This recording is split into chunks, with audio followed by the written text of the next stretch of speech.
to cry. So if you didn't know, I have a sister, and her name's Ashley, and we both have boyfriends.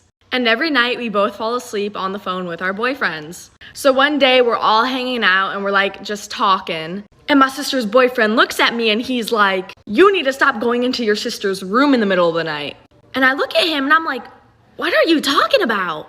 I don't have a reason to go into her room. Like I don't go into her room, especially in the middle of the night." Then my boyfriend hops in the conversation and he's like, No. He's like, "No, I hear Ashley go into Kayla's room every night and stare at her." So me and my sister both look at each other and we're like, we don't go into each other's rooms, do we? And we agreed that we do not. And they said this has been going on for months. So for months, somebody or something has been going into me and my sister's room for about 15 minutes every night and watching us sleep.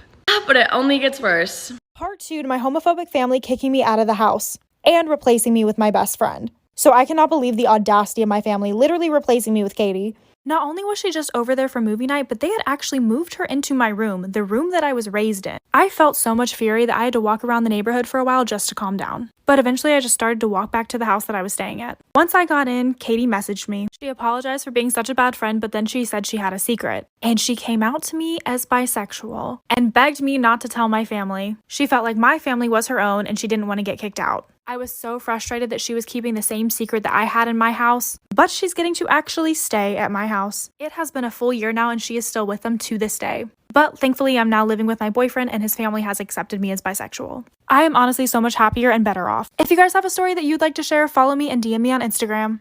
So when my sister was 9, she got her first period. I was only 7 and it was only my brothers and my dad at home. So me being the only other girl, she called me in the bathroom when it happened and showed me this huge fucking blood clot that fell on the floor. We didn't know what it was and thought she had a baby at home. We named it Chase. So we picked it up and showed it to our brothers, saying it was a child that was going to grow up. So when it was dinner, all of us set a place for it at the dinner table, and when my mom got home she saw it on the table and panicked, yelling what TF was on the table and who put it there. My sister stood up proud as shit saying it was her child. One day, I went to my friend's birthday party. We're gonna call her Jazzy. Well, I'm at the party and then Jazzy's dad pulls me aside and he's like, "Can we talk in private?" I was like, "Yeah, of course," because I thought it was gonna be like a gift for Jazzy. So long story short, he pulls me aside and it gets so motherfucking weird. Like homeboy starts holding my hand and he's like, "I always thought you were one of Jazzy's most beautiful friends. Age is just a number. I don't really like my wife." And I was like, that's disgusting. So I got to the point where I got really uncomfortable. I ran away and I went to go tell Jazzy's mom what her husband was telling me. So I go tell her, right? this is the best part.